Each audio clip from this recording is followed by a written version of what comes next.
Bendiciones en el nombre de nuestro gran Dios y Salvador Jesucristo. Les habla Guido Rojas, teólogo católico, transmitiendo en vivo, en directo desde la ciudad de Palmira, Valle del Cauca, Colombia. En esta ocasión tenemos a un amigo de la casa, del canal, muy conocido por todos, muy querido, que es el pastor Percy J. Ray, pastor bautista de la ciudad de Los Ángeles en Estados Unidos, que vamos a tener un diálogo muy interesante sobre una frase muy conocida, Extra Ecclesia Nulla Salve, Salus de San Cipriano, uno de los padres de la iglesia, pero vamos primero a darle la bienvenida al pastor Percy Ray y que él también se pueda presentar. Adelante, pastor, bendiciones.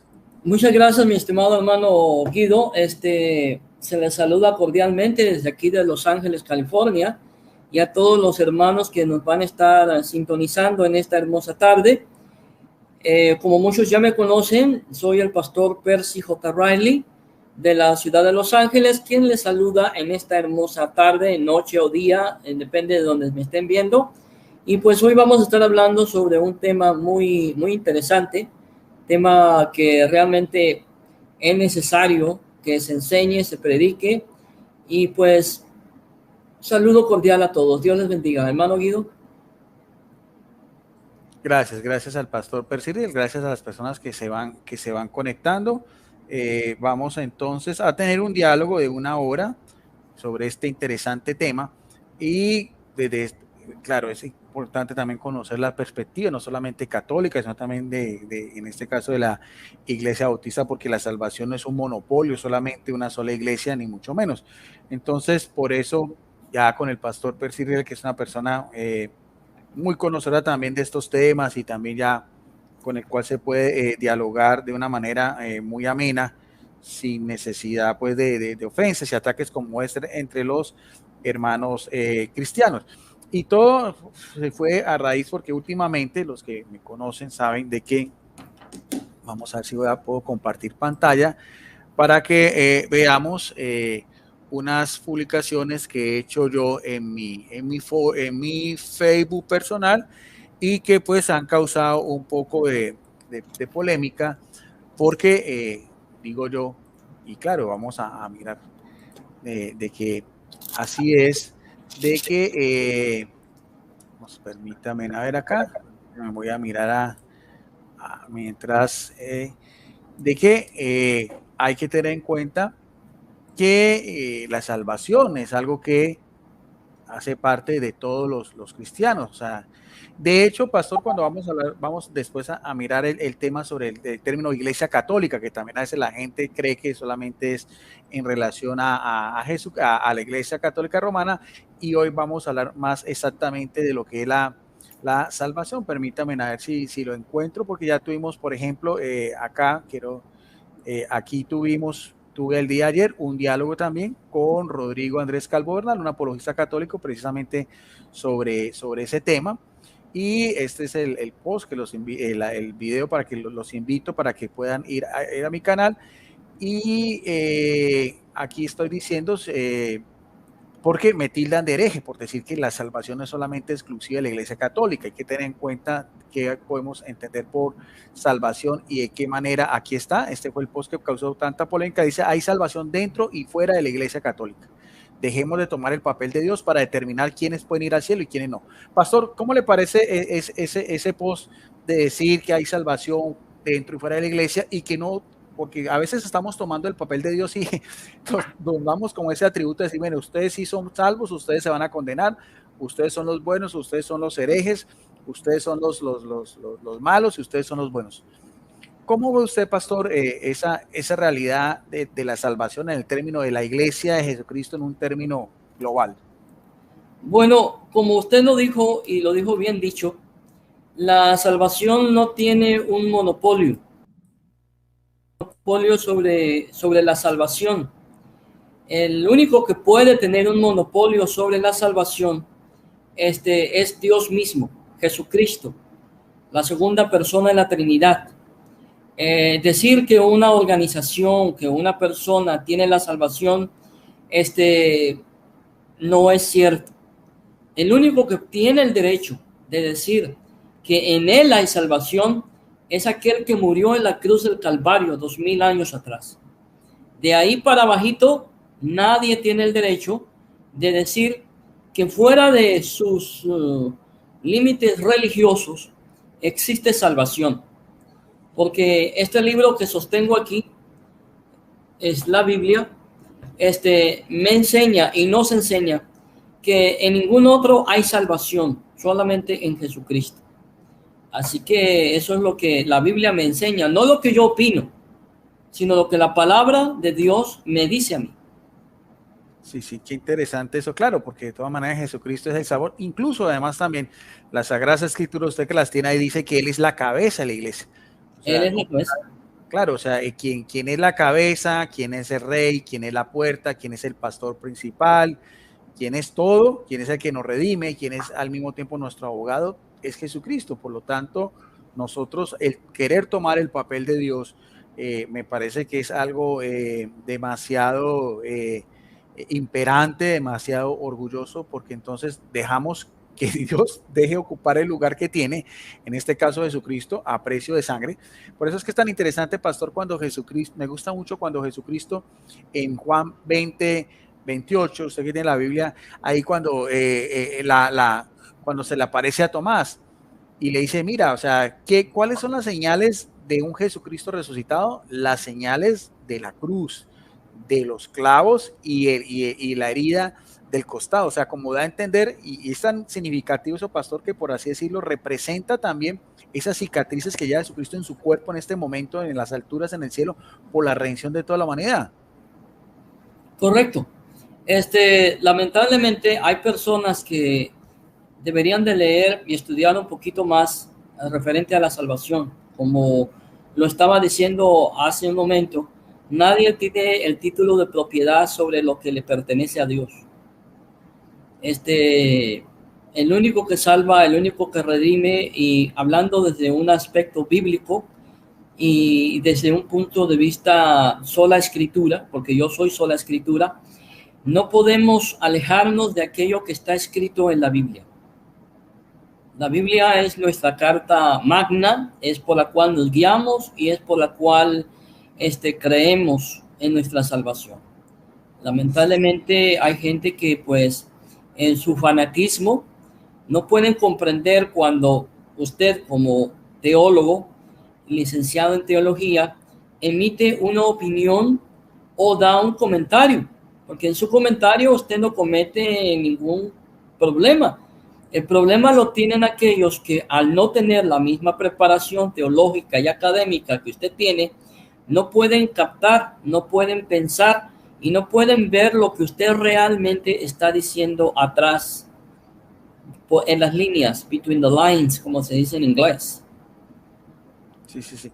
Y mire, pastor, porque vamos a ir entrando en materia, porque aquí nos escribe un amigo del canal. Yo siempre todos las publicaciones, los comentarios son bien recibidos. Siempre lo único que digo, porque no tengo moderador ni nada, no creo que haya necesidad. Simplemente que sean con respeto, educación, tanto para la parte mía y mucho más para la parte de un invitado, en este caso, que es un invitado de honor, un amigo, un hermano, como es el pastor Percy J. Ray. Dice Jordi Piriano Lume, apologética y seguido. Entonces, se contradice Cipriano de Cartago y su obra sobre la unidad de la Iglesia Católica. Exactamente, de eso es que vamos a hablar, porque al pastor también le causa mucha, hoy cuando hizo el pastor una publicación, precisamente esa frase de Cipriano de Cartago, de uno de los padres de la iglesia en Cartago, en el norte de África, que fuera de la iglesia no hay salvación, extra nula ecclesia salus.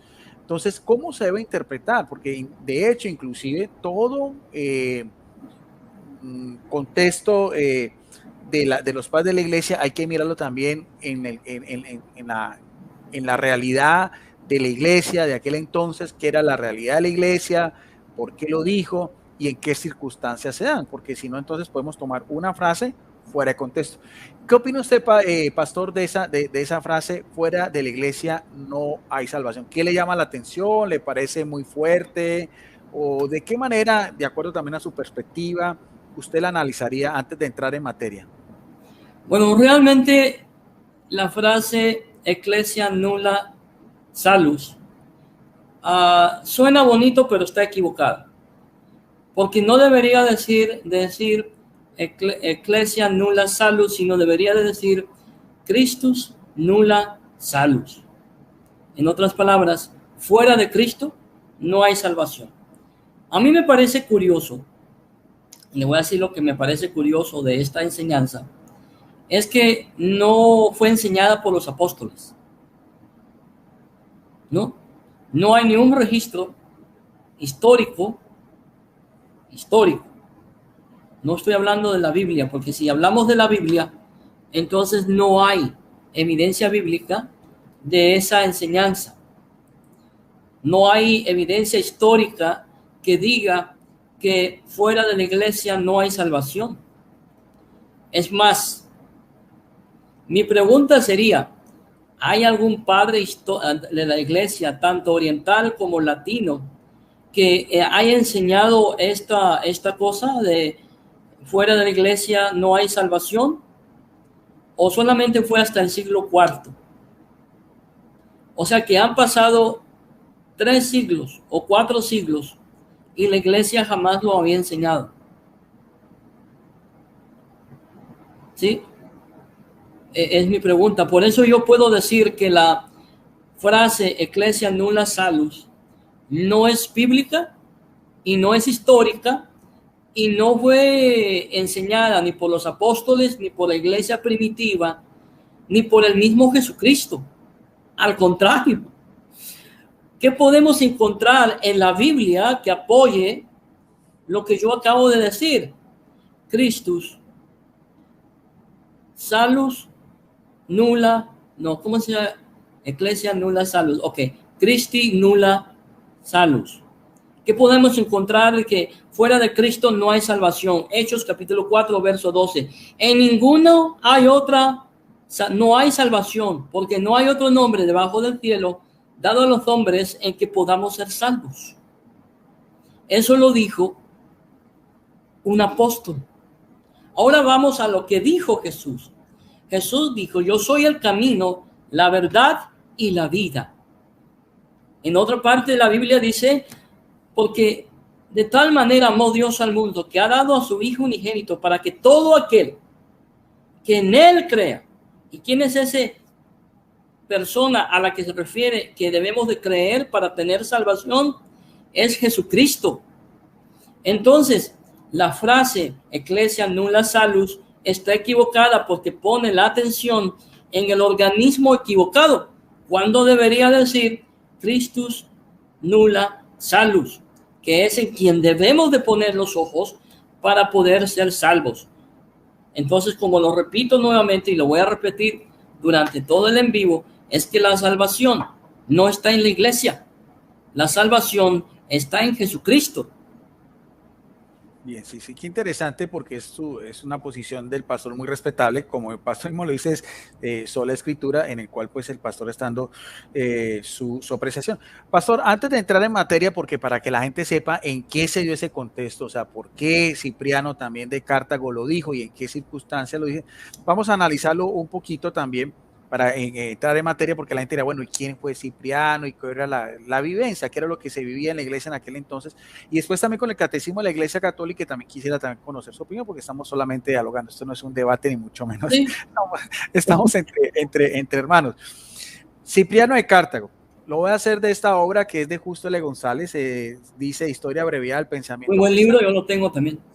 Es muy corto, aparece en la página 95, podría serlo de cualquier otra, pero las referencias son las mismas porque es el mismo hecho histórico. Dice, en el periodo que lleva de Tertuliano a San Agustín, la personalidad más notable de la iglesia en África septentrional era Cipriano de Cartago, Cartago en el norte de África, ¿no? Nacido a principios del siglo III en el seno de una familia pagana de posición económica desahogada. Cipriano se convirtió al cristianismo cuando contaba aproximadamente 40 años de edad. Tras su bautismo, decidió llevar una vida austera, vendiendo sus propiedades para distribuir su riqueza entre los pobres. O sea, que una persona generosa, o sea, tenía esa cosmovisión cristiana del evangelio, lo que le dijo Jesucristo al joven rico. En el año 248, quizás 249, Cipriano fue electo obispo de Cartago por aclamación popular, que era algo muy común, vox populi, vox Deo. Ahora, ¿en qué circunstancias se da esa frase de que fuera de la iglesia no hay salvación? Extra, o sea, extra es fuera, esta iglesia nulla salus.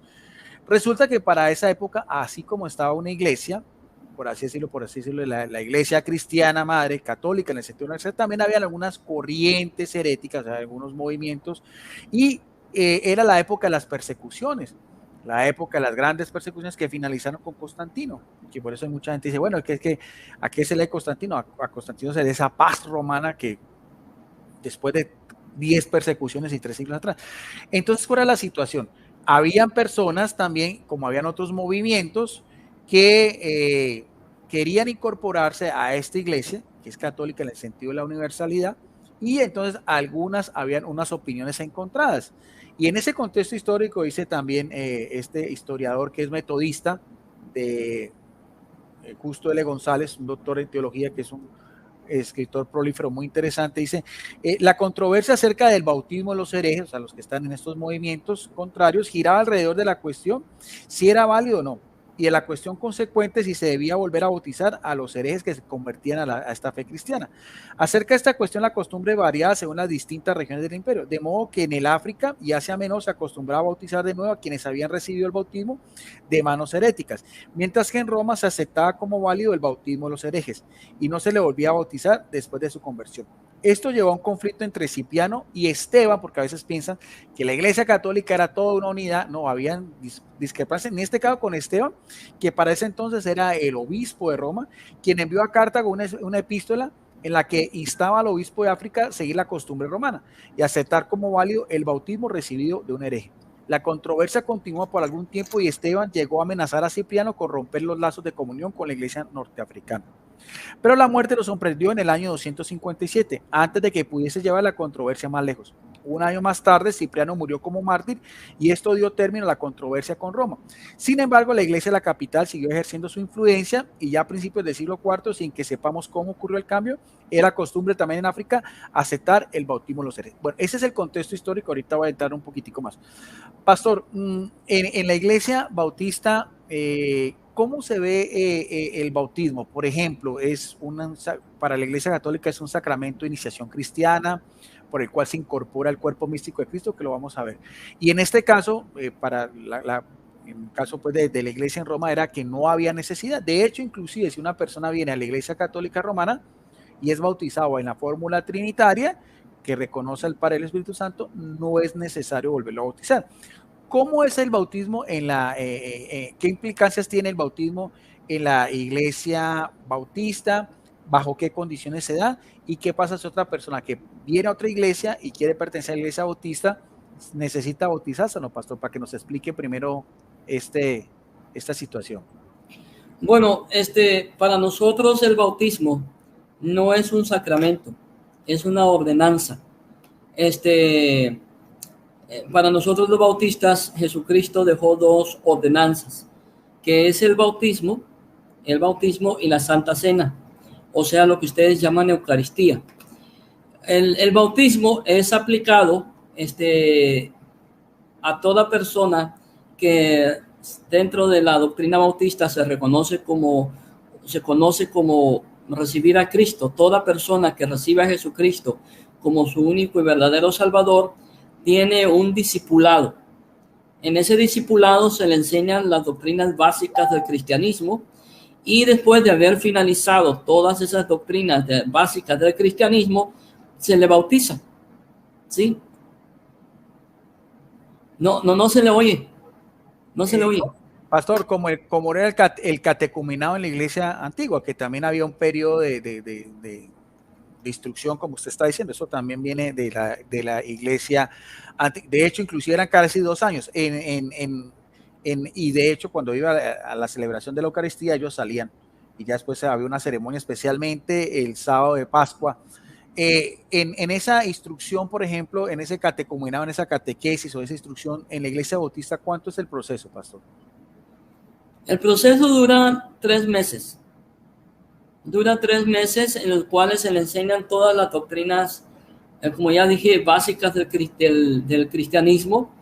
Se prepara a esa persona, y después se le hace como un pequeño examencito, digamos, un pequeño examen de lo que ha aprendido durante todos esos 3 meses, y ya se le bautiza en el nombre del Padre, del Hijo y del Espíritu Santo.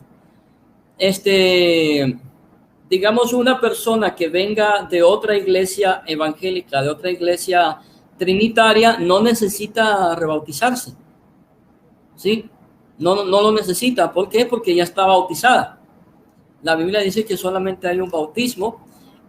Ahora, si es una persona que viene de una secta como los testigos de Jehová, los mormones, los solo Jesús, los adventistas, los mesiánicos, entonces ellos necesitan el discipulado y también se les bautiza.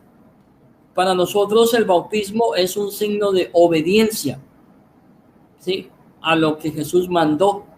Como dije, el bautismo se ve como una ordenanza, y esa ordenanza la dio el mismo Señor Jesucristo, y por eso, déjenme arreglarme acá, Él la dio, y por eso se llama como una ordenanza o mandamiento. Pero se tiene la concesión eclesiástica, pastor, de que ya la persona cuando es bautizada hace parte de el la cuerpo iglesia, de Cristo. del Sí. cuerpo de Cristo. Y en el caso suyo, pastor, que usted viene a la iglesia católica por tradición, por cuna, cuando usted decide dar ese paso, no le exigieron el bautizo. ¿Se lo reconocieron como tal? Lamentablemente no se reconoce el bautismo católico. ¿Por qué? Porque no tenemos la misma perspectiva, o no se tiene la misma perspectiva como en la iglesia católica. Si usted fue bautizado, digamos, en una iglesia metodista, presbiteriana, aún en la iglesia ortodoxa o en cualquier otra denominación que se crea en la Trinidad, no se va a respetar, pongámoslo de esa manera más franca, el hecho que usted haya sido bautizado en la iglesia católica en la fórmula trinitaria. Entonces sí, todo católico que se convierte tiene que ser, no quiero usar la palabra rebautizado, pero es la mejor que puedo usar. Sí. Y entonces, pastor, ¿cuáles serán entonces las excepciones? O sea, porque usted dice que o sea, a quienes sí y a quienes, o sea, a quienes no, pero a quienes sí entonces. ¿A quienes sí se les recibe ya con ese bautismo que sea válido? Bueno, las excepciones son los sectarios que tienen doctrina no cristiana, como los que ya mencioné, los testigos de Jehová, mormones, testigos de Jehová. Y pues en este caso, déjenme ser sincero, la enseñanza bautista enseña que los católicos también tienen que ser rebautizados. Las excepciones dentro de la iglesia bautista son aquellas denominaciones evangélicas que creen en la Trinidad. Ya. Entonces, bueno, sí, lo que el pastor está diciendo tal cual como es, porque esa es la realidad eclesial. Esa es la realidad, no puedo mentir. Claro, sí. Otra cosa es que tengamos lazos de amistad, de hermandad y todo, pero también, como hay cosas que nos unen, evidentemente también hay cosas que nos desunen y que también son muy respetables y son valeras. Aquí no se trata de quién es mayor y quién es menor, no simplemente de hablar. Pastor, quisiera terminar con esto de Cipriano en ese contexto para darle también la palabra, porque entonces, ¿de dónde sale o sea, en esa realidad que había en esa iglesia católica antigua, en el sentido que después eso lo vamos a hablar después más adelante? Entonces, habían unos grupos que no, por así decirlo, no comulgaban, no están en una íntima comunión, por así decirlo, con esa iglesia madre. Por eso es que dice también, y le estamos hablando de un historiador metodista, dice, para Cipriano la iglesia es el arca indispensable de salvación. Usted mira si después también concuerda con eso. De igual modo que en tiempos de Noé nadie que no estuviera dentro del arca puede salvarse. Esta idea también es muy recurrente también en la iglesia católica y también en el catecismo, ¿no?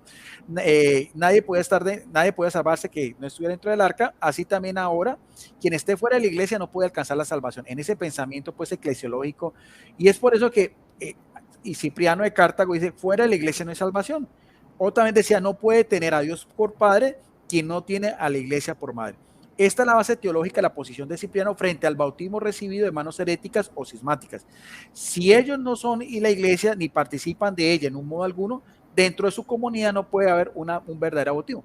Pero inclusive, mire, se utiliza mucho los apologistas católicos esta frase, pero evidentemente iba en contra de la posición de Roma. Eso es lo que a veces nuestros hermanos apologistas católicos no saben, de que inclusive Cipriano de Cartago estaba en contra de la posición del obispo de Roma, que era Esteban, que después, como dice acá, se tomó pues como lo que era pues mayoritariamente del obispo de Roma. pero eso fue después.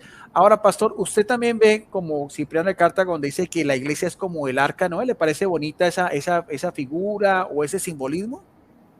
Sí, claro. Yo estoy de acuerdo en decir que la iglesia de Cristo, lleva la salvación porque la iglesia está en Cristo, ¿sí? Lleva un mensaje de salvación. Es como cuando Jesús dijo, yo soy el camino, la verdad y la vida, y nadie viene al Padre si no es por mí. Jesucristo es la puerta al Padre, pero nosotros como cristianos somos la puerta a Cristo. ¿Sí me entienden? Entonces, cuando se dice que en la iglesia está la salvación, está correcto el ejemplo, ¿sí? Que la iglesia es como el arca de Noé, donde entra, pues claro, la iglesia es como el arca donde se encuentra la salvación, donde está Cristo, donde el hombre tiene que ir a la iglesia de Cristo para encontrar la salvación, el camino a la salvación. Pero el problema con ciertos hermanitos es que ellos excluyen a los demás. En otras palabras, si tú no eres de mi iglesia, estás salvo, estás perdido eternamente y tu destino es el infierno, infiel, hereje, hijo del diablo. No, la salvación está en todo cristiano que predica el evangelio que está escrito en esta palabra, en este libro que se llama Biblia. ¿Sí? Nosotros somos la puerta por la cual una persona puede entrar para conocer a Jesucristo. Por eso San Pablo nos dice que nosotros somos como cartas a las cuales todo el mundo nos está leyendo. El problema es qué es lo que está leyendo en tu vida el mundo. Y San Francisco de Asís lo pone ¿cómo se dice? Pone el clavo en el ataúd cuando dice, predicad el evangelio a todo tiempo y cuando fuera necesario, hablen. ¿Cómo va a encontrar un inconverso, un hereje a Cristo con nuestro testimonio? ¿Es Jesús el camino al Padre? Sí. ¿Es Jesús el camino y la puerta al Padre? Sí. Pero usted y yo, con nuestro ejemplo, también somos la puerta a Cristo. Bien, qué interesante. Bueno, tenemos ahorita un invitado, es un invitado del pastor Percy Riller, y quiero, pastor, que usted, no tengo el gusto de conocer al señor Eduardo Núñez, pero que más que usted, que es su amigo y que también lo invitó a este espacio, en el cual es un espacio de diálogo, de hermanos cristianos, no lo presente para que también entre también a dar sus opiniones, que también son valiosas. Adelante, pastor Percy. Hermano Guido, le presento al hermano Eduardo Núñez. Es un excelente ser humano, un excelente cristiano, un hombre de Dios. ¿Y qué más le puedo decir? Usted lo va a conocer en este momento. Y pues, hermano Núñez, le presento al hermano Guido, quien también es una excelente persona, un excelente hombre que ama a Dios, ama a su iglesia y su único deseo es tener una buena relación con todos sus hermanos, sean católicos o sean evangélicos. Adelante, pastor Eduardo. Bueno, muchas gracias por la maravillosa invitación a Guido Rojas, que bueno, ya le conocía de las redes sociales, de su propio canal, he visto varios de sus videos también. Y bueno, el pastor Percy, que ya lo conocí hace un rato, ya un tiempo, y ha sido muy, muy bueno, ha sido una bendición poderle conocer y dialogar también con él, a pesar de que pudiéramos tener ciertas diferencias, como todos podemos tener, pero lo más importante, yo creo que lo que trasciende a todo es el amor. De por sí, el propio apóstol Pablo dice que debemos seguir la verdad en amor, porque la verdad sin amor pierde su propia esencia, no se puede separar de la verdad del amor, ni tampoco el amor de la verdad, porque tenemos que entender que la verdad no es un conjunto de doctrinas, sino la verdad es una persona y se llama Jesucristo, pero también Él es el amor. Entonces, ambas cosas tienen que estar unidas por sobre todas las cosas. No podemos, creo que, hacer de un credo un fin en sí mismo, porque toda nuestra adoración y vamos a rendir cuenta a Jesús al final. Entonces, por eso le hablo acerca de la prioridad siempre de amar a mis hermanos, independientemente de nuestras diferencias. Bueno, mi nombre soy Eduardo Núñez. Conocí al Señor hace más de 25 años en Cuba, soy cubano. Inicié mis primeros pasos en una iglesia bautista. Allí fue donde conocí del Señor. Y bueno, unos años después, por obra del Señor, nuestra familia se vio necesitada mudarse a un cierto lugar aislado donde no había iglesia, y comenzamos ahí como familia a comenzar una obra, lo que el Señor nos sorprendió, y plantamos una iglesia, una maravillosa congregación. Estudié por 5 años en un seminario teológico bautista, Rafael Ocaña, en La Habana. Allí me licencié y fui ordenado por la Convención Bautista de Cuba Occidental, y estuve trabajando alrededor como unos 12 años como pastor, hasta que, bueno, con mi familia nos fuimos a México. Allí planté también una iglesia, y posteriormente, bueno, vinimos acá a los Estados Unidos. Actualmente estoy trabajando como misionero. Estuve como 2 años con una iglesia bautista en Cliff Temple Baptist Church, y ahí estuve también como pastor de la comunidad hispana. Actualmente estoy como misionero para un ministerio internacional de misiones. Entonces, básicamente esa es mi presentación, para que me conociera, sobre todo Guido, que no me conoce. Bien, sí. Y pastor, y en su transcurrir como pastor, y en su vivencia como cristiana y como misionero, ¿usted cómo analiza la frase fuera de la iglesia no hay salvación? Veíamos un poco el contexto histórico de Cipriano, de Cartago en esa época, que es muy respetable porque pues es parte de la historia antigua, independientemente de la visión eclesiológica que tengamos. Pero ¿cómo analiza usted esa frase en la realidad de la iglesia apostólica, en la iglesia antigua, y en la realidad eclesiológica hoy en día, que es mucho más, una cosmovisión mucho más amplia? ¿Cuál sería su punto de vista, pastor? Bueno, para mí, la palabra de Dios nos deja bien claro de que no hay otro camino, no hay otra verdad y otra vida que no sea la persona de Jesucristo, y solamente a través de Él, y solamente la fe en Él, cuando nosotros podemos poner toda nuestra confianza en su persona y la obra expiatoria por nuestros pecados, es que nosotros pasamos de muerte a vida. Es que nosotros viene siendo la regeneración, el nuevo nacimiento, como Él también, el Señor lo estuvo enseñando, y así como también los apóstoles estuvieron enseñando a la iglesia. No creo que la iglesia, obviamente, es contenedora de la verdad, pero no es la verdad.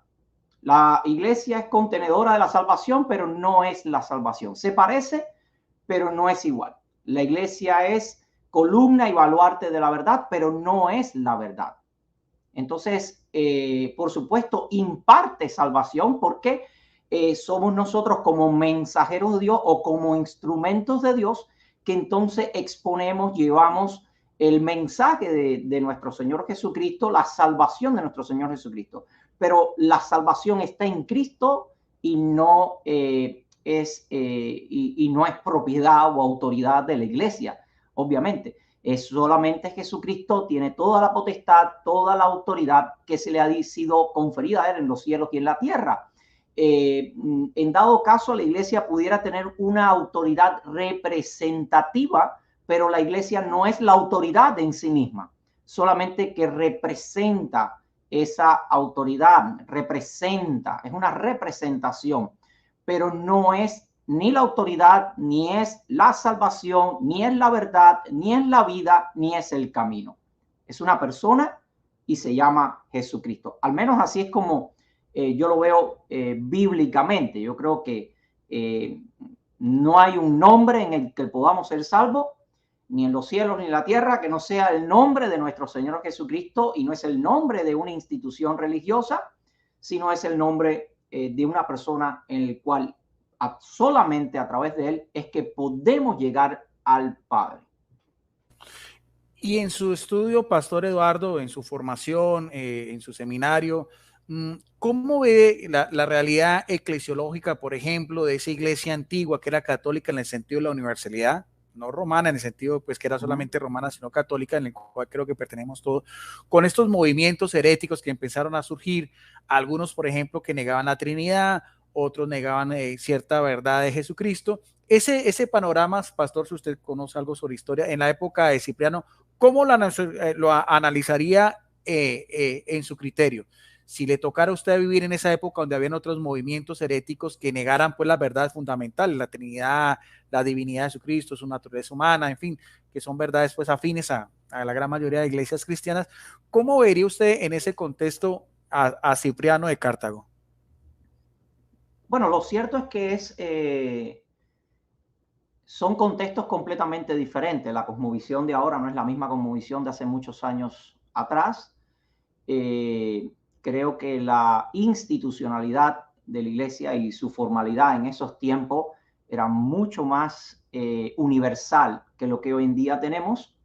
Eso da al traste, vamos a decir, una ortodoxia mucho más rígida, mucho, si quiere llamarla sólida, pero diría yo mucho más rígida, en el cual no había espacio para otra cosa, no había espacio para un pensamiento teológico más allá de lo que oficialmente pudiera dictar el clero de la iglesia. Claro está, la iglesia tenía que responder ante, evidentemente, doctrinas heréticas, y tuvo que responder a eso con concilios, pero también, de cierta manera, con ciertos rigores. Y creo que es natural, ¿no? Es natural que se reaccione de esa manera, porque no es el mismo pensamiento. De por sí, aún Martín Lutero, que básicamente su intención era hacer una reforma de la Iglesia Católica, nunca él quiso irse de la Iglesia Católica, hizo todos sus intentos, pero igual se le vio imposible poder hacer algo desde un contexto, a pesar de que no negaba, yo creo, los principales fundamentos de la Iglesia Católica, como el tema de la Trinidad, etcétera, etcétera. Solamente el tema esencial, pudiéramos decir, que era la justificación, el tema de la justificación, y se la vio bien fea. Pero a su vez, yo creo que Martín Lutero hereda también ese sistema, vamos a decir, jerárquico, bien sólido, bien rígido, porque él también al final cierra su clero, cierra su credo también, y se arma de una ortodoxia también bastante rígida desde su posición, al punto que termina también persiguiendo a muchos otros que pensaran completamente diferente a él. ¿Por qué? Porque es afectado obviamente por la misma cosmovisión del contexto en el cual estaba viviendo, ¿no? Más o menos por ahí es lo que yo entiendo, ¿no? Sí, qué interesante.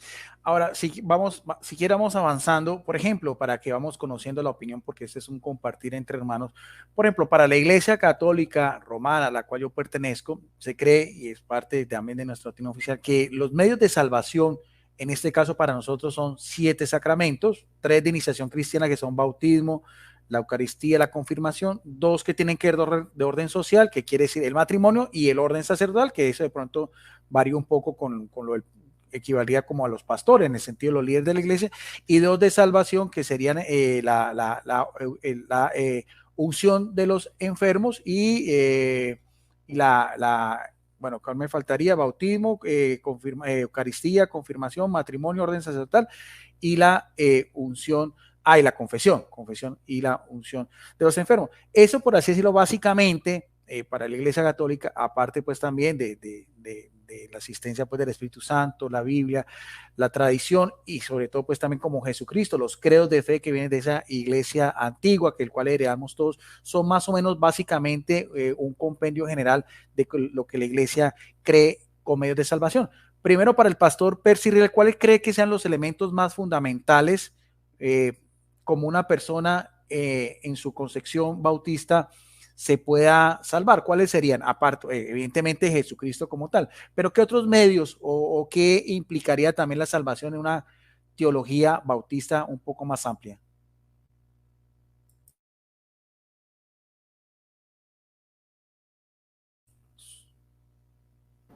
Gracias. Me está preguntando qué otros medios hay para la salvación.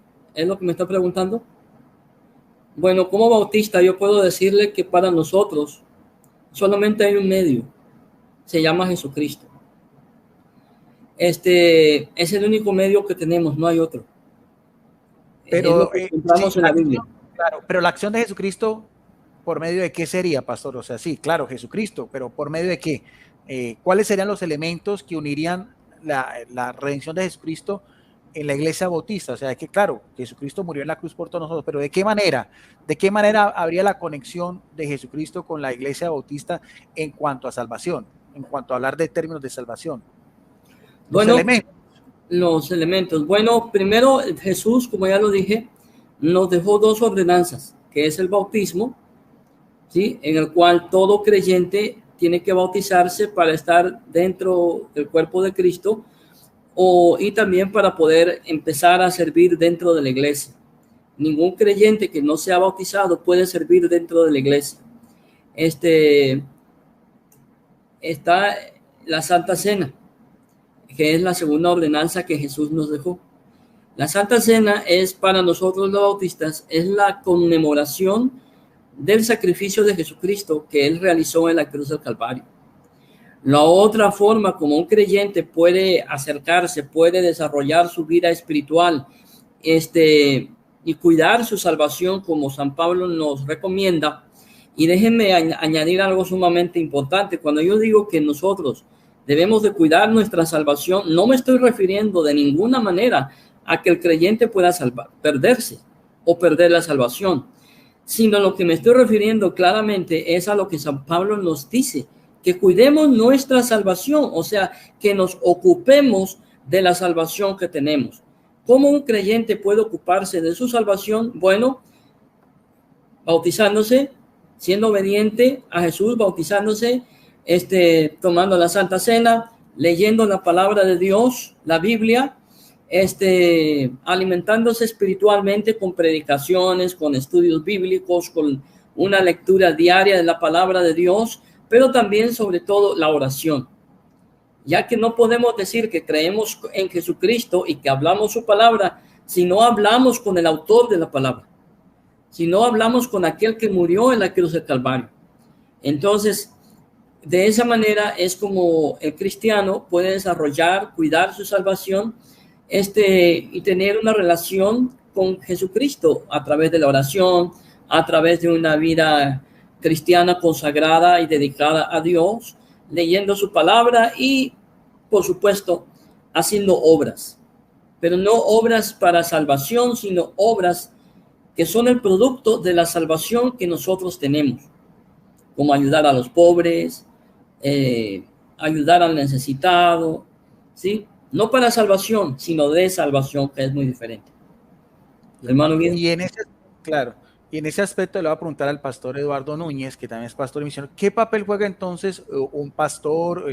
Hace las funciones de un sacerdote para la Iglesia Católica, lidera esa comunidad, lidera el culto. ¿Cuál es el papel entonces en cuanto a ese plan de la salvación en las funciones que tiene que ver con un pastor y con un misionero? Pastor Eduardo Núñez. Sí, bueno, quiero aclarar al menos el único medio que entendemos para la salvación es a través de la fe, es decir, creer, confiar, poner toda tu entera confianza en la persona y la obra de Jesucristo. Por supuesto, Para eso hay que entender el evangelio por el cual somos salvos. Para eso hay que entender cuál es la obra que Cristo ha hecho por nosotros y conocer al menos lo elemental de la persona de Jesucristo, ¿no? Pero quería aclarar eso. No somos salvos a través del bautismo, no somos salvos por la cena, solamente somos salvos por medio de la fe, y por medio de la gracia de Dios, por supuesto, como un regalo de Dios, y entendemos que no es por obras, que nosotros, y creo que en ese sentido la Iglesia Católica también cree que tampoco es por obra y que es por medio de la fe. Tengo entendido eso. Ahora, ¿en qué puede influenciar un pastor para la salvación de alguien? Bueno, básicamente la única manera en que un pastor pudiera influenciar, yo creo que es de la misma manera que cualquier otro cristiano pudiera hacerlo, que es compartiendo el evangelio por el cual nosotros somos salvos, compartiendo el mensaje de salvación. Ahora, ¿qué es lo que un pastor puede hacer desde la salvación? Es decir, con las personas que ya han sido salvas, porque nosotros entendemos que es la obra del Espíritu Santo quien convence de pecado, de justicia, de maldad. Es el Espíritu Santo quien hace la obra de convencer a esa persona. Nosotros entendemos que para el hombre natural, sin Cristo, el evangelio, como lo dice el apóstol Pablo, es locura. Es decir, de por sí le dices a alguien, mira, Dios te da vida eterna, y para él se ríe, se burla. Sin embargo, le dices, mira, te regalo $1.000.000 y da un brinco en el cielo y al momento toma $1.000.000. Y yo digo, bueno, pero qué absurdo. ¿Qué vale más, $1.000.000 o vivir eternamente? Me parece que vale más vivir eternamente que $1.000.000. Sin embargo, el hombre que es natural sin Cristo no entiende esto, no puede percibir esto, porque para él es totalmente una locura el evangelio, porque solamente se puede discernir de una manera espiritual. Entonces, nosotros entendemos que nosotros somos simplemente los instrumentos de Dios que Dios usa para llevar, somos los pies que anuncian el evangelio de Jesucristo. Ahora, la palabra o el evangelio tiene poder en sí mismo, siendo guiado por el poder del Espíritu Santo para convencer a la persona que no está en Cristo de responder a ese evangelio. Por tanto, nosotros no hacemos nada para la salvación. Solamente Dios, de principio a fin, le pertenece y hace para la salvación del que está perdido. Ahora, desde la salvación, sí, los pastores cumplimos un rol esencial y muy importante, porque somos sobrevedores de la grey de Dios. Somos sobrevedores de la grey de Dios. ¿Qué significa eso? Bueno, en primer lugar, yo creo que hay tres cosas que implica, porque hay que cumplir ciertos determinados requisitos. No todo el mundo puede ser pastor, no todo el mundo puede ejercer ese llamado, y yo creo que uno de ellos es poder tener una edad madura. Es decir, una edad madura, no debiera ser una persona jovencita, debiera ser una persona madura, un anciano, un presbítero. Otra de las cosas, creo que tiene que tener la vocación, que no es más que el pastorado. Lo que nosotros entendemos que es un pastor es una vocación, ¿ok? Es una vocación de la cual viene de parte de Dios. Y por último, el oficio o lo que ejercemos, que creemos que no es un cargo, no es un título, no es una posición jerárquica, sino desde mi punto de vista de la eclesiología, más bien es una función dentro del cuerpo de Cristo, que obviamente es del liderazgo, no posicional, no de título, sino más bien es un ejercicio de una función que no es más que velar por el rebaño de Dios. ¿Cuidar de qué? Bueno, de los lobos rapaces, de aquellos que vienen a confundir el rebaño de Dios, que vienen a como usted ahorita estaba hablando acerca del tema de las herejías, el tema de las falsas doctrinas, pero también una de las cosas esenciales que creo que debemos cumplir todos los pastores, y es un factor muy importante dentro del desarrollo, el crecimiento de la iglesia para llegar a la estatura de la plenitud de Cristo, es ser un modelo a seguir. Es decir, que cada pastor debe ejercer una fe digna de imitar. Si un pastor no puede ser un modelo para otro, no es pastor, ni tiene vocación, ni cumple los requisitos para ejercer, porque una función indispensable de un pastor es modelarle a la iglesia la vida de Cristo. Es por eso que el apóstol Pablo decía, sed imitadores de mí, así como yo soy de Cristo. Es por eso que Pablo podía decir, todo lo que vieron hacer en mí, todo lo que yo les he enseñado, todo esto hagan y el Dios de paz estará con vosotros. Esto mismo el apóstol Pablo quería replicar en los líderes, inclusive cuando manda a Tito, le dice para que puedas establecer o puedas corregir lo que es deficiente en la iglesia, establecer ancianos en cada iglesia.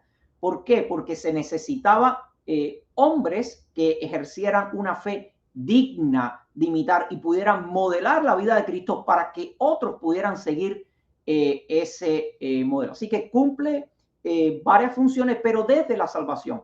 Es decir, no creemos que ningún hombre tiene poder o potestad para influenciar sobre la salvación que solamente puede venir de Dios por medio de la fe, donde la persona decide, ¿no? Obviamente por Cristo. Bien.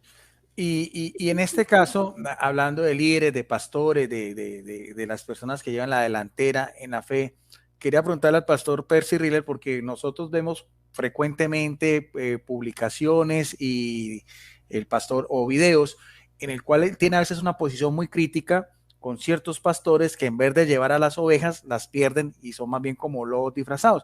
Pastor, ¿a qué denota eso o cuáles cree usted que a veces pasa eso cuando también lo que es la salvación se va por otros lados, lado financiero o lado a veces de convertirse casi en dioses, reemplazar a Jesucristo? ¿Por qué tanta esa crítica suya, pastor, a veces en el mismo mundo evangélico y protestante, que también lo hay en la Iglesia Católica, todas las debilidades que hay? ¿Por qué esa posición suya tan crítica también, pastor, con estos representantes de Dios que a veces son todo lo contrario? Bueno, le voy a responder de esta manera.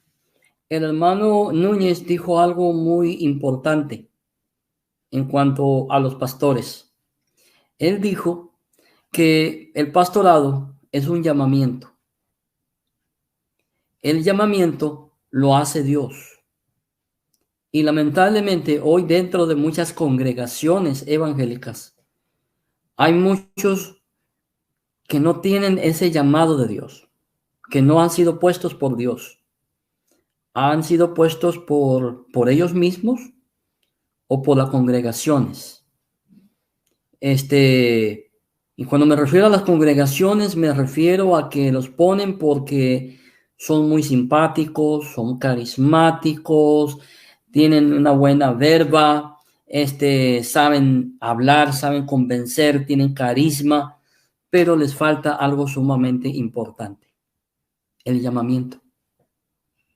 Sin el llamamiento no tenemos más que una persona que está interesada en el ministerio y que por su carisma e influencia fue puesto por la iglesia, pero no fue puesto por Cristo.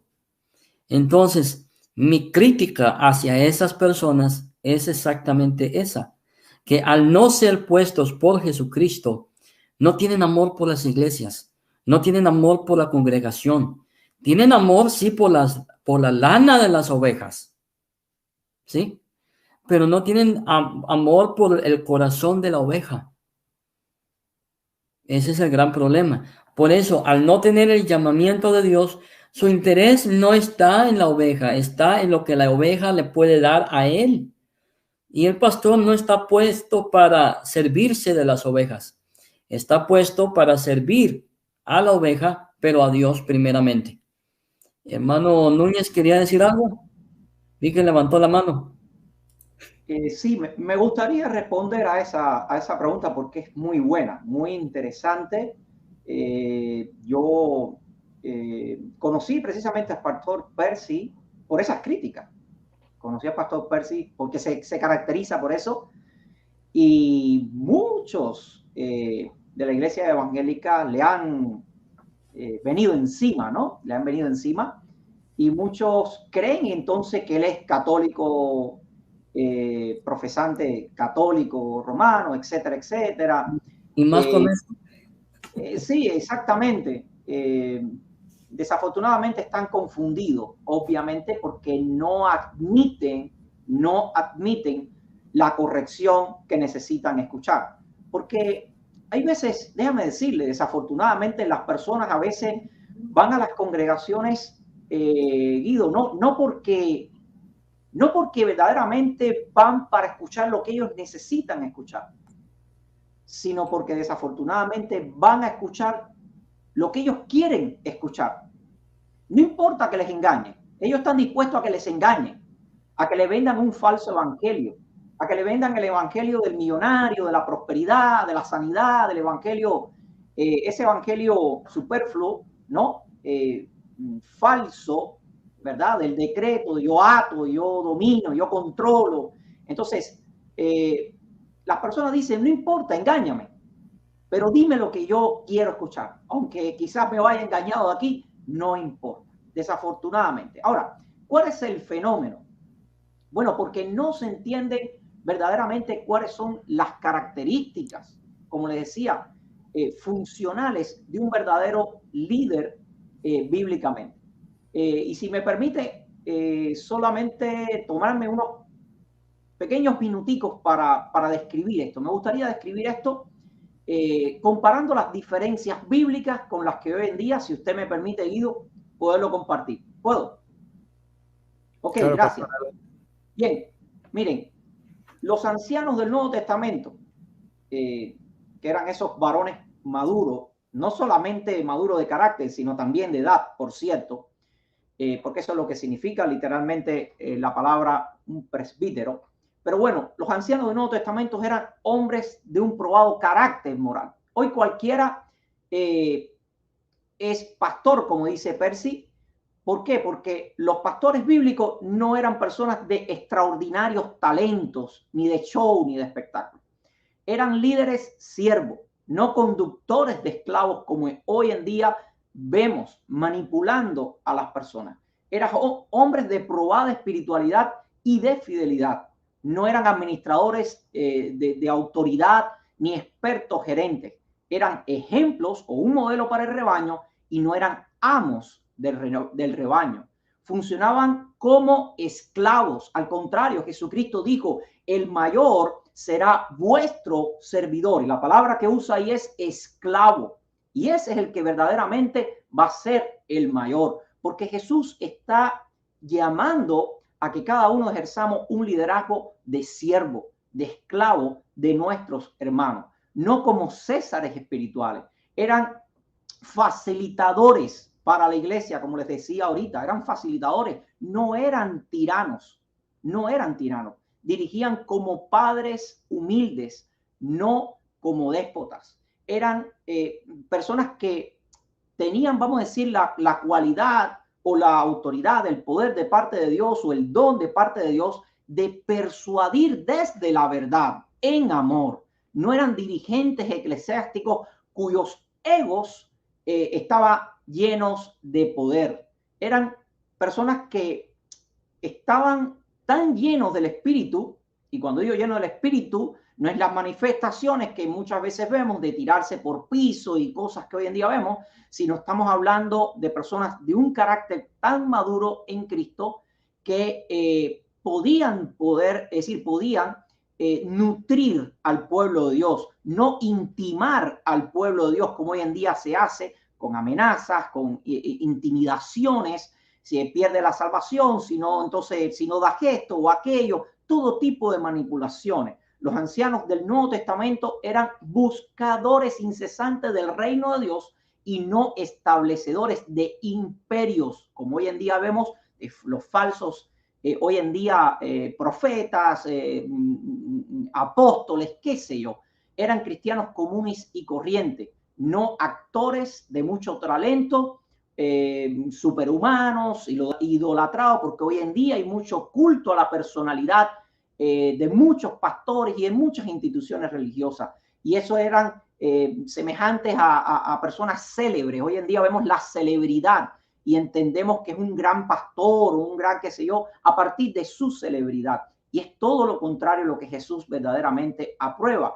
no se consideraban idóneos para dirigir por adquirir una, vamos a decir, una combinación de habilidades de contabilidad, administrativa, no eran gerentes comerciales o de hablar en público, de psicología al estilo Mateo, sino simplemente por un genuino crecimiento en la vida en Cristo mediante una obra directa del Espíritu Santo de Dios en su vida. Eso es lo que entendemos que verdaderamente es un hombre que es guiado bajo una vocación dada por Dios. Hoy en día, desafortunadamente, como decía el pastor Percy, cualquiera es pastor, cualquiera se levanta, empieza a crear un pequeño grupito y a establecer su propio imperio. Bien, gracias. Gracias por el tiempo. Gracias. Quería dos preguntas bien interesantes para ir concluyendo este espacio más o menos de 1 hora 20 en el tema de la salvación. Por ejemplo, para la Iglesia Católica, creemos que todos estamos predestinados para la salvación y me gusta mucho 1 Juan 2:2, donde dice que Jesucristo murió no solo por los pecados de nosotros, sino por los del mundo entero. Si el término mundo ahí es cronos, o sea, toda la humanidad entera, todos los habitantes. Magisterialmente la Iglesia Católica del Concilio Vaticano II dice, por ejemplo, que nos une también con las dos religiones monoteístas, los judíos y los musulmanes, el Islam, que sobre todo el Islam, que es una religión mayoritaria, hoy en día más de 1500 musulmanes en sus dos corrientes, sunitas y chiitas. Por ejemplo, con los judíos, los llamamos nuestros hermanos mayores en la fe, nos unen pues lo que dice Pablo, las alianzas, los pactos, las promesas, el Antiguo Testamento, y el cual viene María, Jesucristo, los apóstoles y demás. Y con el Islam pues también el reconocer a Dios como Alá, el misericordioso, y otras perspectivas también pues que son afines, por ejemplo, también el ayudar al prójimo, tratar de buscar la verdad y demás, porque a veces se piensa que en el Islam todos tienen que ver la corriente fundamentalista y no es así, hay cosas valorables también en esas religiones.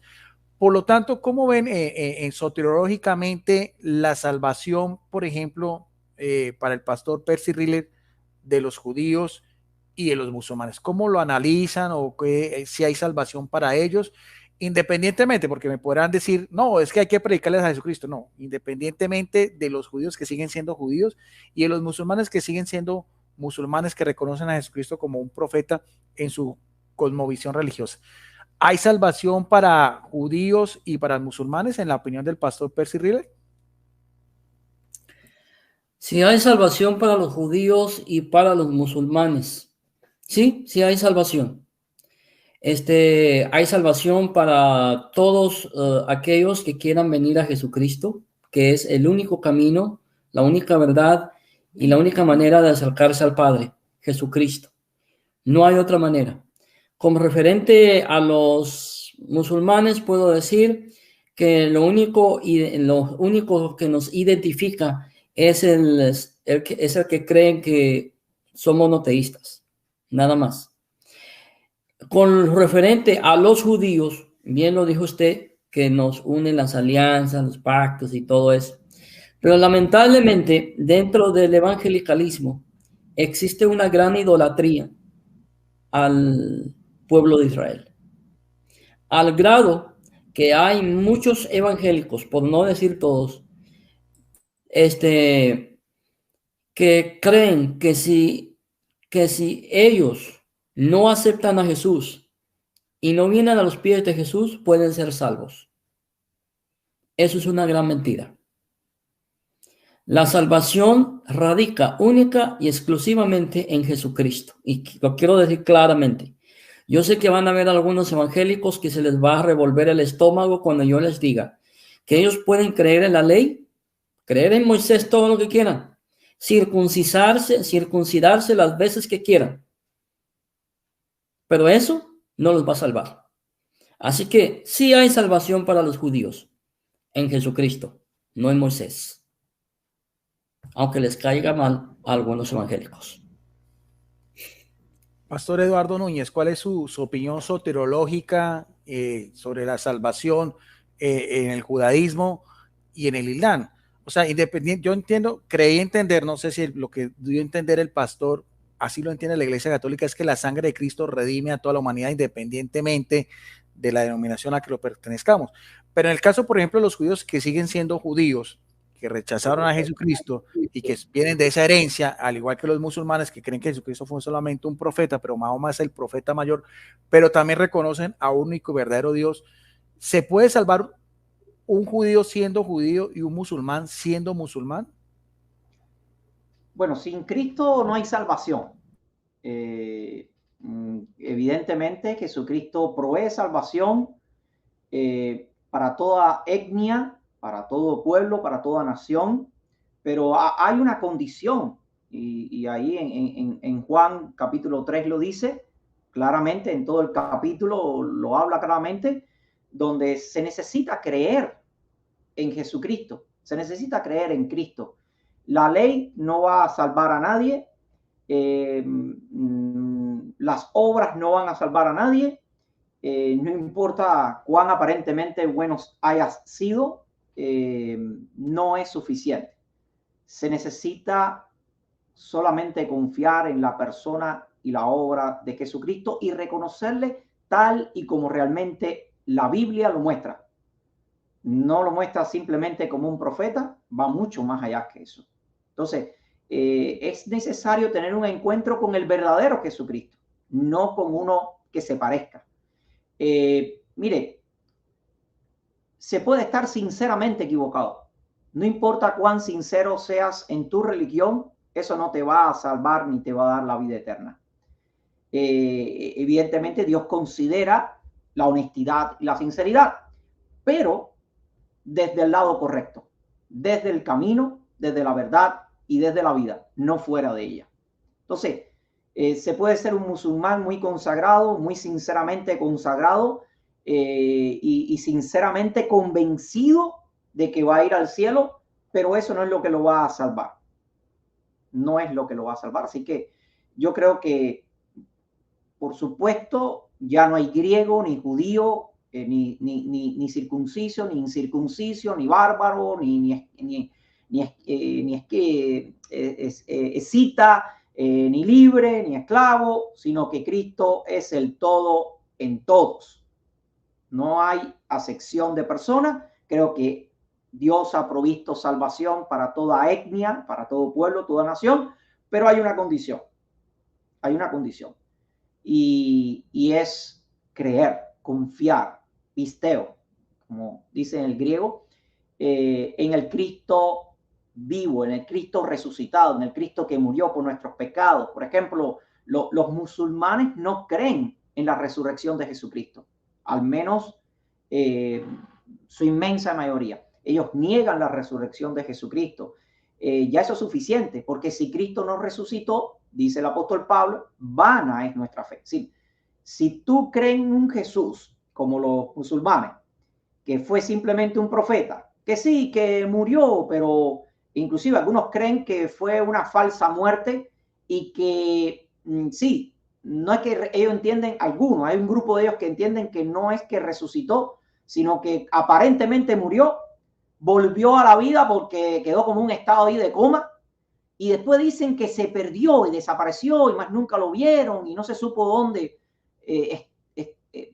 no se supo más de él. Entonces, eso, no hay salvación desde un Cristo que no resucitó, porque vana es la fe. Así que para el apóstol Pablo, siendo inspirado por Dios mismo, literalmente le está diciendo entonces a un musulmán, no estás creyendo en el Cristo vivo, porque el fundamento de nuestra fe, por supuesto, radica precisamente en la resurrección de Jesucristo, dando evidencia de que había vencido la muerte y al pecado. Eso es lo que nos permite a nosotros entonces sentarnos en los lugares celestiales juntamente con Cristo. Por tanto, desde la teología bíblica, no veo a un musulmán, ni tampoco veo a un judío, ni tampoco veo a un...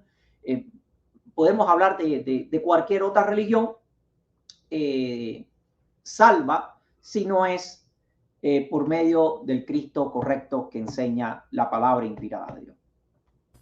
Bueno, claro, muy respetable, pero entonces pregunto yo, o sea, la salvación entonces estaría muy yo entiendo también el concepto de Jesucristo como Salvador. Pero entonces también, pastores, yo les pregunto a ustedes, ¿qué pongámonos en la posición de Dios en el sentido de que manda a su Hijo por la redención de toda la humanidad? O sea, ¿qué hacemos entonces? O con también, paré un poco más allá, con los más de 1.000 millones de hinduistas, 400 millones de budistas, 100 millones de animistas, o sea, personas que tienen otras religiones, otras cosmovisiones. ¿Ellos son hijos de Dios o solamente son criaturas humanas? Tienen también las mismas cualidades, por ejemplo, como la voluntad, el razonamiento, el querer buscar cosas buenas. O sea, este tipo de personas estarían entonces completamente alejadas del plan de la salvación. Pastor Percy Riel, primero usted. Bueno, San Juan capítulo 1, verso 12 dice, y a los que creyeron en él les ha dado potestad de ser hechos hijos de Dios. Para que una persona pueda ser hecho hijo de Dios, necesita creer en esa persona que dice San Juan 1:12. ¿Y quién es esa persona? Jesucristo. Nada más. En cuanto a la creación, hay quienes dicen que todos somos hijos de Dios. Eso suena bonito, suena hermoso, suena muy espiritual, hasta se ve bien bonito si lo pone en un cuadro en la sala de su casa. Se ve bien bonito. Todos somos hechos hijos de Dios, pero ¿es la verdad? No, no es la verdad. La verdad es que la única manera como una persona puede ser hecho un hijo de Dios es siguiendo las pautas que San Juan 1:12 dice. Para poder ser hecho hijo de Dios necesita ser un creyente en Jesucristo, a quien Él envió para redimir a toda la humanidad. Sí, la salvación está para todo el mundo. La sangre de Cristo puede limpiar a todo mundo que se acoge a esa sangre. La sangre de Cristo puede redimir, puede perdonar, puede justificar, puede santificar, al menos que el creyente, que la persona se acoja a la misericordia de Dios en Cristo Jesús. De otra manera, usted puede ser, y no me refiero a usted personalmente, me refiero a que usted puede ser el judío más judío de todo el mundo, guardar la ley, circuncidarse, guardar el sábado, tener la Torah, la Mishnah y todos los requisitos para ser judío, pero aún así, si no recibe a Jesucristo, se va al infierno. O sea, ¿usted haría la distinción, pastor, entre criatura humana y hijo de Dios? Sería más o menos esa. Así mero es. Así mero es. ¿Y el pastor Eduardo Núñez tendría algo que agregar? Bueno, desde la perspectiva de quiénes son hijos de Dios, yo coincido con el pastor Percy. Solamente venimos a ser hijos de Dios y hijos de Dios por adopción, porque es por medio de la fe. Creo que el unigénito Hijo del Padre es Jesucristo, en el cual tiene toda complacencia. Y por supuesto, todo el que viene a Cristo, el Padre se complace, pero a través de su Hijo unigénito, algo exclusivo. Creo que la condición de Jesucristo como Hijo de Dios es única. Nosotros también somos hijos de Dios, pero por adopción, por medio de la fe. Esa adopción es por medio de la fe. Ahora, fuera de ahí, Dios describe al hombre natural, al que está sin Cristo, lo describe como hijo de desobediencia o de ira, o como hijo de Satanás, pero lo ve completamente muerto, perdido completamente. Es decir, para Dios son criaturas, obviamente, pero no los ve como hijos suyos, no lo ve como hijos de Dios, simplemente como criaturas, porque, como les decía al principio, el hombre natural no percibe las cosas que son del Espíritu de Dios, porque para él son locura, y no las puede entender porque se han de discernir solamente espiritualmente, solamente se puede discernir espiritualmente. Por tanto, yo creo que tiene que haber la intervención, como le decía, del Espíritu Santo, para que entonces pueda verdaderamente discernir el evangelio por el cual somos salvos. ¿Qué es lo que hay que hacer? Ir y predicar el evangelio. Si no fuera necesario, por ejemplo, escuchar el evangelio por el cual somos salvos y responder a él desde la fe, entonces ¿para qué Jesús los envía? Simplemente le hubiera dicho: pórtense bien, tense tranquilito, qué bien, qué bueno, pero por qué se hace necesario predicar el evangelio, por qué los apóstoles pusieron su vida para anunciar ese evangelio si no era necesario, si simplemente con las personas donde quiera que estén en el mundo, desde su propia religión pudieran percibir a Dios, sea desde la luna, desde un sol, desde como lo quiera ver, y da igual si todos los caminos conducen al mismo lugar, ¿no? A Dios de todas maneras, y lo importante es portarse bien. Bueno, entonces, ¿para qué poner mi vida? ¿Para qué poner en riesgo? ¿Para qué morir a causa del evangelio por el cual estoy predicando? El propio apóstol Pablo dice, bueno, ¿cómo creerán si no hay quien les predique? ¿Y cómo irán si no hay quien les hable de ese evangelio? ¿Cómo se van a salvar si no? Entonces, yo creo que el evangelio es poder de Dios para salvación. Es poder de Dios para salvación, y fuera de ese anuncio y fuera de la respuesta de la fe, desafortunadamente no hay salvación. ¿Qué hay que hacer? Vamos. Yo mismo soy misionero, soy plantador de iglesia, y una de las cosas que me dedico es a movilizar el cuerpo de Cristo para llevarlo a esos lugares donde usted está hablando, donde hay miles, millones de personas que ahora mismo se están perdiendo. Y le digo, claro, no puedo dar los datos ni nada, pero le puedo asegurar, Guido, que hay muchísimos, pero muchísimos misioneros y familias de misioneros en esos lugares musulmanes, exponiendo sus vidas, poniendo en riesgo todo para alcanzar a esas personas por amor de Jesucristo. Bien, y para finalizar, Pastor Percy Riles, una conclusión general de 5 minutos sobre lo que es el Tratado de la Salvación en su quehacer, en su pensar. ¿Cuál sería, Pastor? Bueno, como ya dije anteriormente, la salvación radica totalmente en Cristo. No hay otro nombre en el cual podamos ser salvos, no es en el nombre de Mahoma, Buda, de Moisés, no es la ley de Moisés, es solamente en Jesucristo. Ahora, después de ser salvos, vienen responsabilidades de todo creyente. El crecimiento lo da Dios, sí, lo da Dios, pero es responsabilidad del creyente, buscar la manera de crecer, de alimentarse. En mi país hay un dicho que dice: Dios no es laguna para mantener lagartos. ¿Qué quiere decir esto? Que hay mucho cristiano holgazán que no quiere pagar el precio para crecer, para tener una vida de crecimiento. Este ejemplo lo vemos tanto dentro de la iglesia católica como dentro de la iglesia evangélica. Y hoy, lamentablemente, dentro de muchas congregaciones evangélicas existe el falso evangelio de la prosperidad. Tú tienes el derecho a ser próspero porque es herencia de Dios para ti. Tú nada más decláralo, tú nada más decrétalo y es tuyo, porque tú eres un semidios que puede declarar las cosas que no son como que si fueran. Este libro que tengo aquí no me dice lo contrario. Me dice todo lo contrario de esa falsa enseñanza.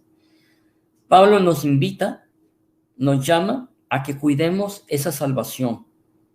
¿Cómo la vamos a cuidar? Orando, ayunando, leyendo su palabra, ayudando a los demás. Eso es lo que conlleva las responsabilidades de la salvación. Gracias, es todo lo que tengo que decir. Gracias. Y Pastor Eduardo Núñez, ¿cuál sería su conclusión en cuanto al Tratado de la Salvación? Bueno, el Tratado de la Salvación no es complejo, es muy simple, es por medio de la fe. Es a través de la gracia inmerecida de Dios, es decir, la obra que ha hecho Cristo por nosotros, y que nosotros, una vez que somos, vamos a decir, directamente expuestos al Evangelio, al mensaje de salvación, y por supuesto, convencidos por el poder del Espíritu Santo, respondemos desde la fe, y al menos para mí eso es suficiente para tener vida eterna. Eso es suficiente para tener vida eterna. Ahora, usted dirá, bueno, ¿y qué tal de obras o qué tal? Bueno, simplemente ya, bueno, para mí simplemente es así. Es solo por medio de la fe es que somos salvos. Ahora, no es cualquier fe, por supuesto, es una fe que tiene la cualidad en sí misma de hacernos perseverar en Cristo.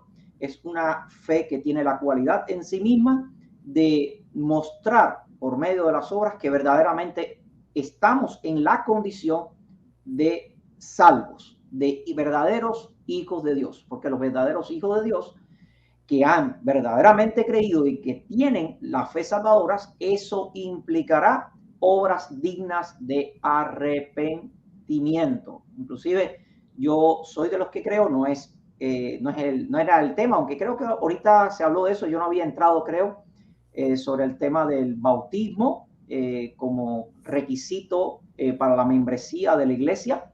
Yo soy de los que creo que el bautismo no es requisito para la membresía de la iglesia.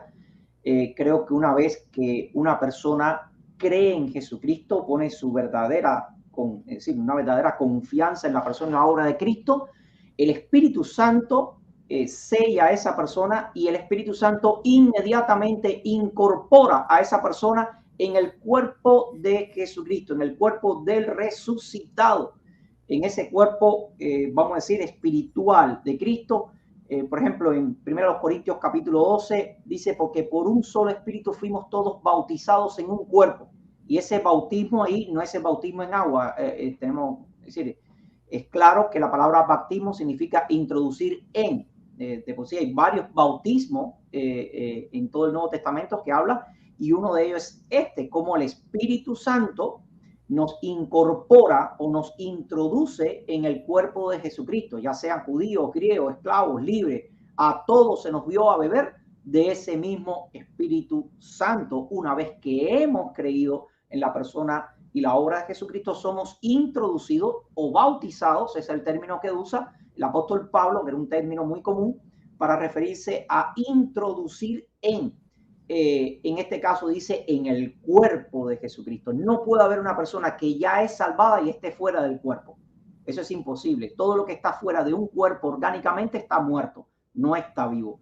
Por tanto, si una persona ya está vivo en Cristo porque tiene la salvación, no puede obviamente estar fuera del cuerpo, porque si está fuera del cuerpo, usted es un ser mutilado. Por tanto, el Espíritu Santo, que es quien da vida al creyente, lo resucita, vamos a decir, de entre los muertos por el poder de la fe, obviamente, viene a nueva vida esa persona y es inmediatamente sellado e incorporado al cuerpo de Jesucristo. Al menos yo lo veo así. Ese es el proceso en que veo la salvación de una manera, y diría yo, la salvación es algo integral, porque también tenemos que tener en cuenta esa tensión entre el ya, pero todavía no.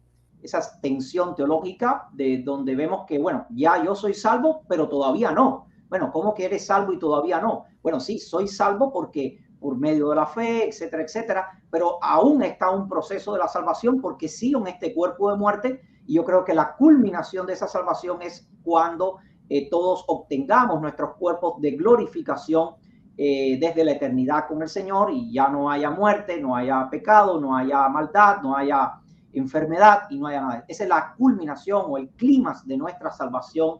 Se presenta de esa manera, que está asegurada, que está sellado, que está garantizado por el Espíritu Santo. Sí, Efesios capítulo 2 lo dice claramente, Efesios 1 y 2 habla acerca de todo este tema, pero está esa tensión entre el ya, pero todavía no. Bien, gracias al pastor. Es un tema bien extenso. Muy amplio, claro. Sí, claro.